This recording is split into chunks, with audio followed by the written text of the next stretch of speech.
a teenage girl, goes to a hotel party with friends to celebrate her new job. Hours later, she's missing. A day later, her body is found in a place no one should have been able to access. This is the mysterious and deeply unsettling death of Kenneka Jenkins, a case that still leaves more questions than answers. It was the night of September 8th, 2017.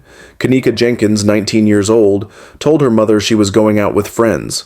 She said they were going bowling, maybe a movie afterward, to celebrate landing a job at a nursing home. She borrowed her mother Teresa's car and left the house around 11 p.m. That would be the last time Teresa ever saw her daughter alive. Kenneka was born on May 27th, 1998, in Chicago, Illinois. She was smart, responsible. Her future was bright, and she was especially close with her mother. They trusted each other. That night, Kenneka broke that trust. Instead of bowling, Kenneka and 3 friends went to a party on the 9th floor of the Crown Plaza Chicago O'Hare Hotel in Rosemont. Security footage shows them entering the hotel around 1 a.m.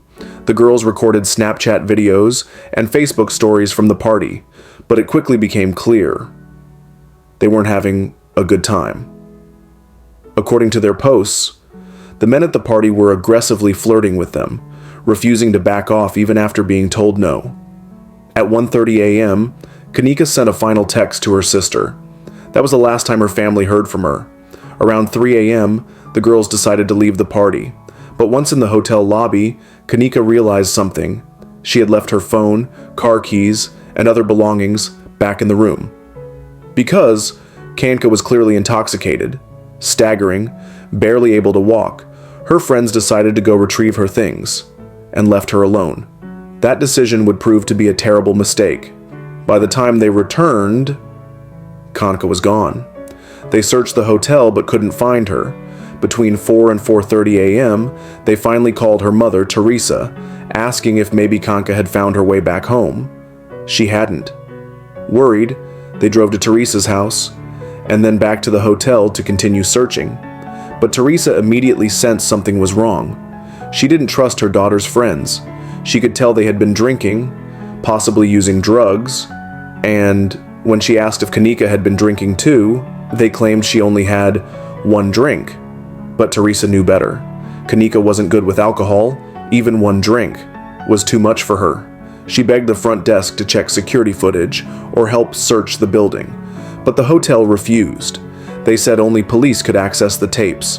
At 7:15 a.m., Teresa called 911 to report her daughter missing, but the dispatcher brushed it off, saying Kenneka was probably just passed out in a random room, and advised Teresa to relax and wait till morning. By that afternoon, September 9th, Kenneka was officially reported missing. Police began their investigation. At 1:15 p.m., hotel staff reviewed surveillance footage, but claimed they didn't see anything unusual. That same night, just after 10 p.m., a police officer decided to recheck the footage. This time, he looked earlier. Sure enough, at 3:20 a.m., Kenneka appeared on camera, visibly intoxicated, stumbling through the halls alone, unsteady on her feet, slurring her steps. No one was with her.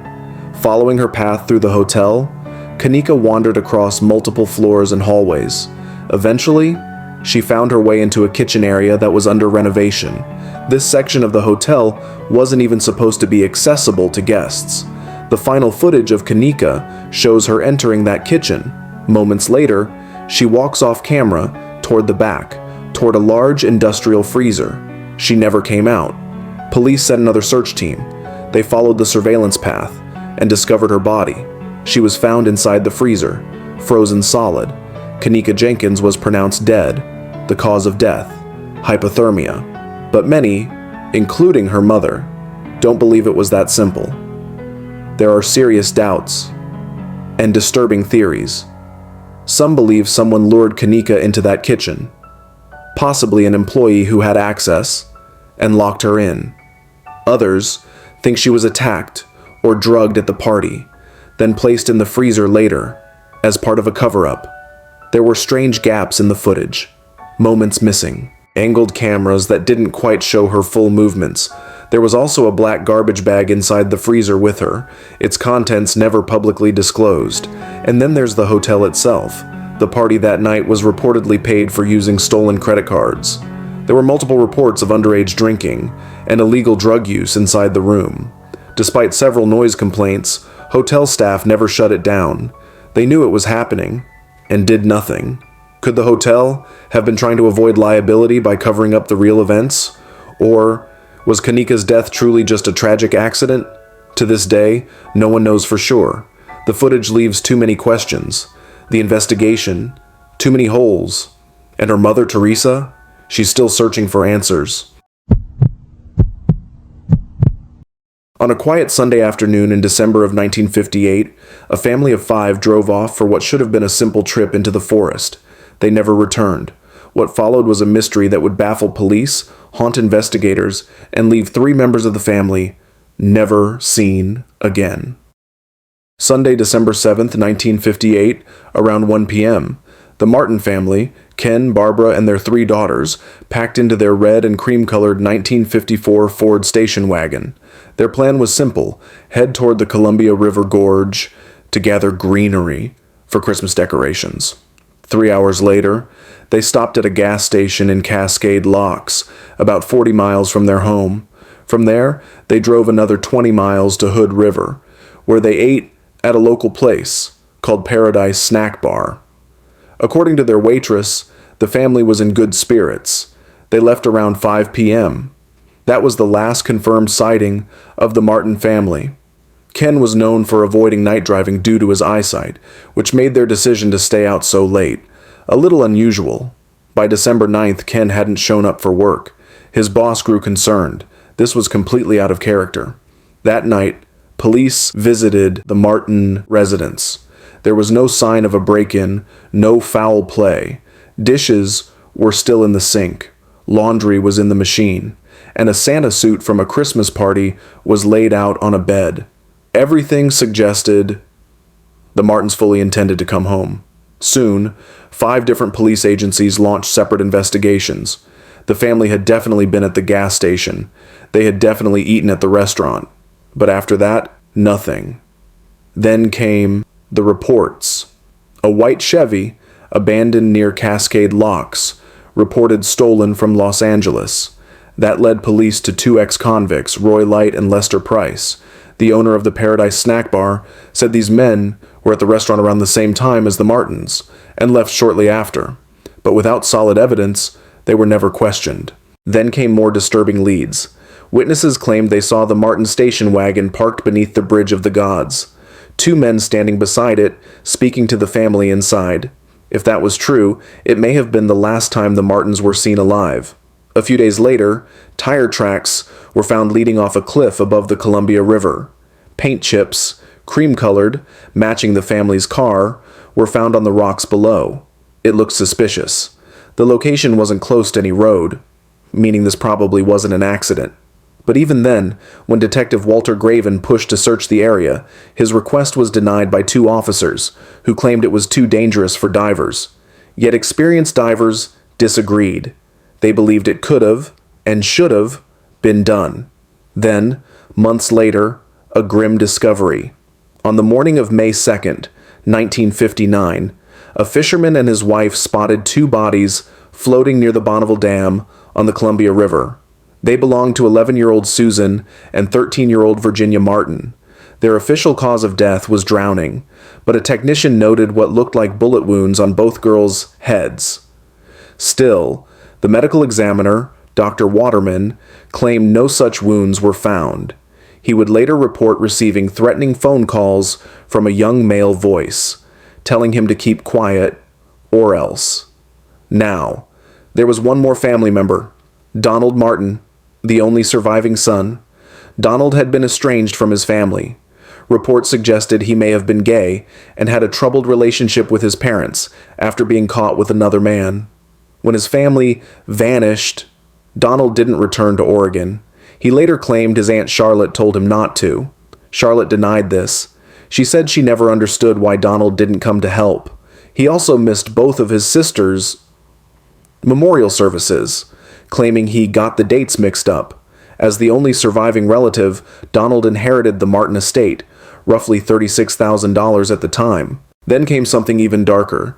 In January 1959, a blood-covered .38 caliber pistol was discovered under a rock near Cascade Locks. It had a single spent bullet. That weapon was never processed as evidence. Instead, it was cleaned and returned to the man who found it. Later, authorities traced the gun's serial number and made a chilling discovery. It had been stolen from a department store back in 1954 by none other than Donald Martin. Despite all of this, Donald was never officially named a suspect.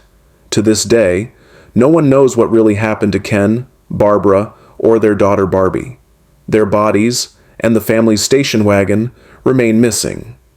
The Martin family's disappearance is still one of Oregon's oldest and most haunting cold cases. When Kendrick Johnson's body was found rolled up in a gym mat at school, officials called it an accident. But the more his parents looked into it, the more it seemed like someone was hiding the truth.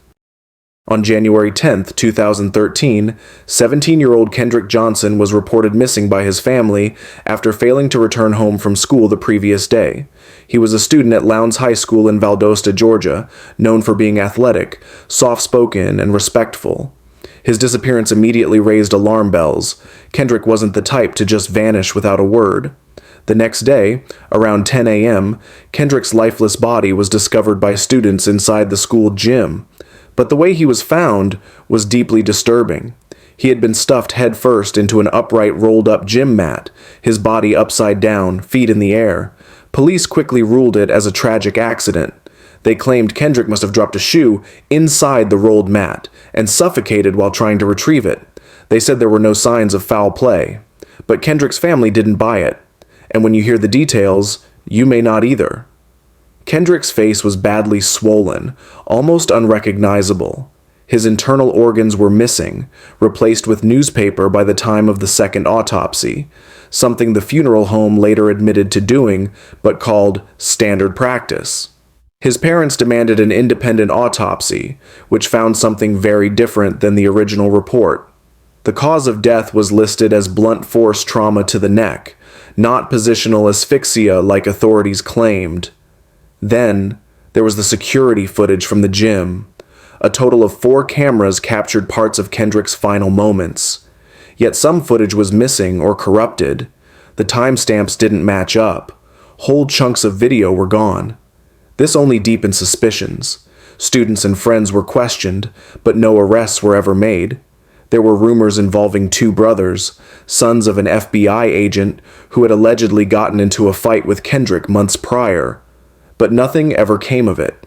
In 2017, Kendrick's parents filed a $100 million wrongful death lawsuit, claiming their son had been murdered, and the school, local officials, and even the FBI agent's family were involved in a massive cover-up.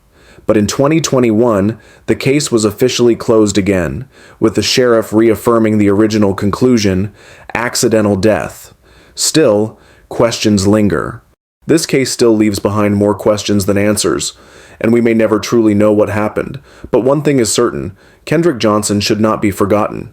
If you found this video thought-provoking, make sure to subscribe for more real, unsettling stories like this one. This is Mr. Horror Night. Until next time, stay aware and stay safe.